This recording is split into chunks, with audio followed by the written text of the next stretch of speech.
and responsibility to a bunch of bureaucrats, whether it is in Moscow or in Washington, D.C., this is the first step to self-destruction. But you don't realize it because you are too excited about Russians coming. When your media tries to explain to you that as long as there are talks between your bureaucrats and Comrade Gorbachev, there will be no war. It's a lie. The war goes on right now. As long as they keep on talking to murderers of my nation, there will be no peace, believe me. This is what happened. Now let me briefly, very briefly, do we have another 15 minutes? I'll briefly explain you, because I'm not sure whether you will read my booklet or not.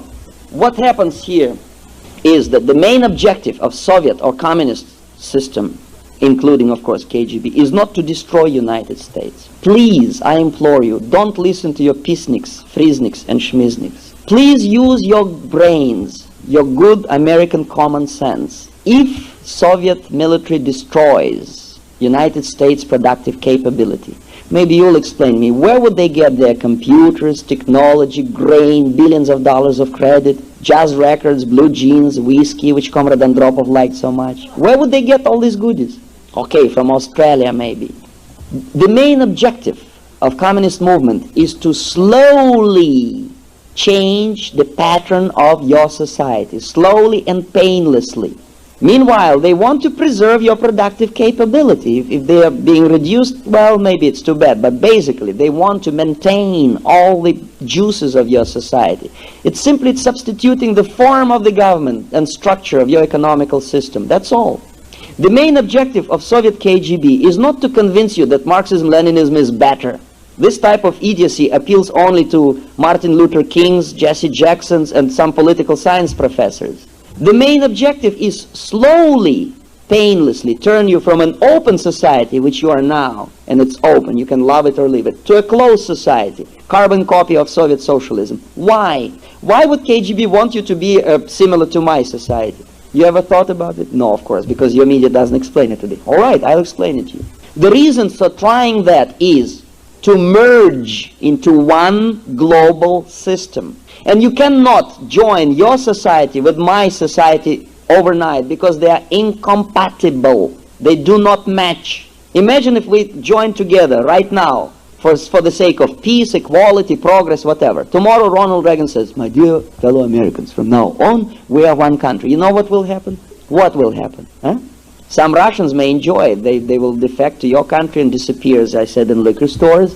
But you may not enjoy it when you see a tank in your backyard, when your cars will be nationalized and your children put in a military uniform, put in the formation, and, you know, I bet you will become very emotional. But it is possible to merge our two societies slowly by introducing this type of system which I described on page 18 in my booklet, and I hope some of you picked up the diagram on the table, which is called subversion process. By mistake it is entitled disinformation process, which is similar, of course. This is what happens. I reproduce this diagram graphically in a condensed abstract form. I do it for simplicity. The reality looks, of course, more complex. But this is the basics. You can write diagrams like this for yourself. All you have to do is to put what you see in chronological order. That's all. I put it this way, and I explain it, what I was learning from the Soviet instructors for 6 years in Moscow. Open society is yours. Closed is mine. We try to turn you into closed one to merge, right? They never make any secrets about it. And believe me, some of your elitist groups do the same. They also are talking about interdependent world economy, one world government. If you think I'm crazy, go to library, subscribe to a magazine which is called Foreign Affairs, published by Council on Foreign Relations. Or read the magazine which is entitled Trialogue, published by Trilateral Commission. Read the books by Brzezinski. They openly, cynically admit that, yes, their goal is interdependent, one global village, as Carl Sagan calls it. And of course, they don't explain you that probably millions, billions of people wouldn't mind to live in one world system if it were your system. Believe me, 270 Russians wouldn't mind to live in a free market capitalist system and have a form of government which is a republic like yours. Sure, they would like to do that. But the trick is, they want one global village, which is ruled by benevolent bureaucrats and scientists, doctors, Kissingers, Jane Fondas, Daniel Ellsbergs, maybe Walter Mondale's. They will redistribute the wealth by force, naturally, okay? They will legislate equality and all other beautiful things. This is the trick. How to do it? Simple. We don't have to infiltrate agents into your governmental offices, and it is impossible, but we can infiltrate ideas into your minds through your media, through your educational system, through entertainment industry, through music even. Beatles, Schmittles, whoever. We, drop by drop, put poison into your minds. On this diagram, I select only one such idea, which is called egalitarianism. It is not new. It has not been invented by Russians, communists, or KGB. It is as old as mankind itself. No, not as old as mankind itself. Actually, the formulation of this egalitarian idea goes all the way back, I would say, French Revolution, when a group of intellectuals, who call themselves Illuminatis, decided that it is easier to control society if I convince all of you that you are equal. Meanwhile, I hope you realize that people are unequal. They never were equal. And God forbid, will ever be. Some people are always tall, curly, and dumb. Others are short, bald, and smart.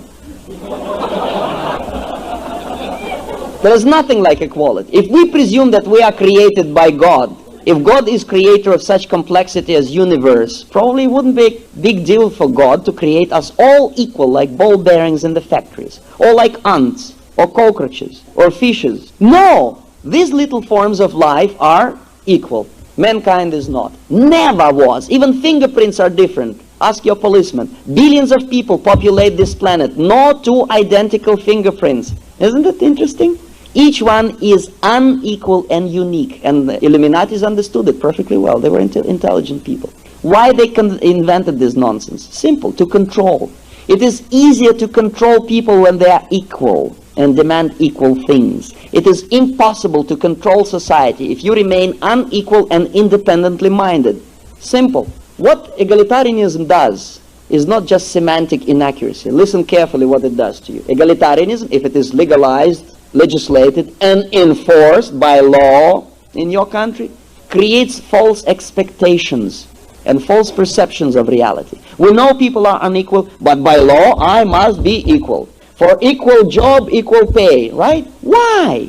I say no, it is nonsense. And many of you will disagree with me, especially unionized work. What do you mean, Mr. Schuman? It's a law of our country, for equal pay for equal job. Why? Imagine yourself, you do create these things, podiums, all right? You are whistling, you are very happy, you are paid $5 an hour. Fine, you are very happy, sun is shining. The moment you realize that the same podium is created by next door unionized neighbor for $12 an hour, what do you feel? Huh? Unhappy, right? Have you ever heard about any American who wants to be equal with someone who has one popsicle less? No, you want to be equal with someone who has more, naturally. Now please explain to a dumb Russian like me, what is behind the equality in the minds of million people? What is the motivation, sentiment? What is the driving force of equality? Huh? What? Greed. Envy and greed. Something that in any civilization, through the history of mankind, in any holy scripture, is described as destructive side of human nature. Don't be greedy. Don't envy. If you are happy with $5, be happy. You don't need 12. No, we want to be equal. All right? Greed is the main negative side of human nature. Greed, ignorance, fear, egocentrism, all these things are the breeding ground for communist ideas. Greed. 6,000 years ago, Moses came down from the mountain and says, "Thou shalt not desire property of thy unionized neighbor." Huh? No? Well, 2,000 years ago, basically same message from Jesus Christ. Don't be greedy. You are temporary tenant on this planet. You cannot take all these goodies to wherever you go. All right? Now we want to be 20 cents equal. And if we are not paid this 20 cents an hour more, we walk out to strike.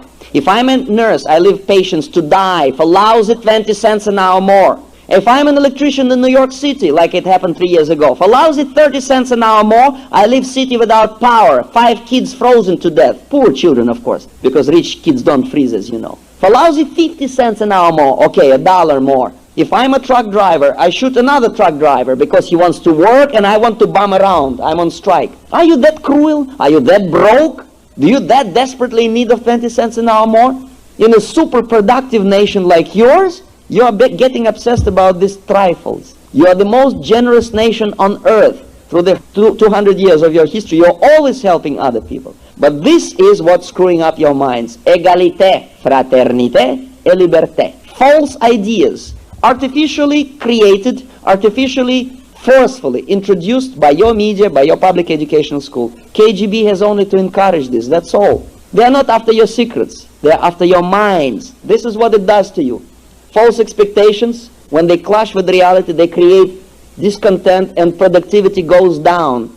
Unproductive nation creates inflation, unemployment, recession, and many other unpleasant things. Of course, if government prints more money, this is another contributing factor for inflation. Economical problems lead to social unrest, instability, and radicalism, naturally, because people become impatient. They want radical solutions. Radicalism leads to power struggle. Power struggle leads to replacement of the socio-political structure. Through revolution, civil war, or invasion, you're simply being absorbed by a neighboring state, like it happens in Asia, Africa, and Latin America. The result, if that pattern goes according to communist plan, is always the same: closed society. Just the opposite. Carbon copy of my society. Now we can merge. This is what any nation can do to itself. This is what you can see on your televisions. This is what you never see on your televisions. On the other side of the diagram, 4 stages of subversion. Why? So that you will never stop going from open to closed society. Even if you change your mind halfway, even if you realize that equality is not important, no, we force you all the way down. How? First stage, demoralization, 20 years. Enough number of years to educate one generation of your students exposed to ideas of your enemy. Second stage, destabilization, 5 years. Third stage, crisis, change of the political structure. And the last one, normalization. That lasts forever. Lifetime of your children, grandchildren, and grand-grandchildren. And that's it. And if you read this diagram carefully, if you're not that stingy to buy my booklet for $5, you can realize that media occupies only one speck, only one line in this diagram. They are being controlled by the big money. They are following the orders. They are being paid for what they are doing, not because they are dumb. Well, some of them are ignorant, yes, but not all of them, no. But if you misbehave in a network like ABC, you will be out in 2 days. If they describe what I am saying to you in positive terms, they will lose their job. This is why they are lying to you. This is why they call you democracy, whereby you are knowing perfectly well that you are a republic. This is why they invent all kind of garbage, such as this redistribution of wealth, forgetting that your president, Abraham Lincoln, said, you cannot make poor people happy by robbing the rich, but you can make them happy by allowing them to work and enjoy fruits of their labor. Don't tax them to death, they'll be happy. Don't patronize blacks by giving them welfare checks. Respect them by giving them jobs, by feeling confident, constructive, accentuate the positive. You remember that song,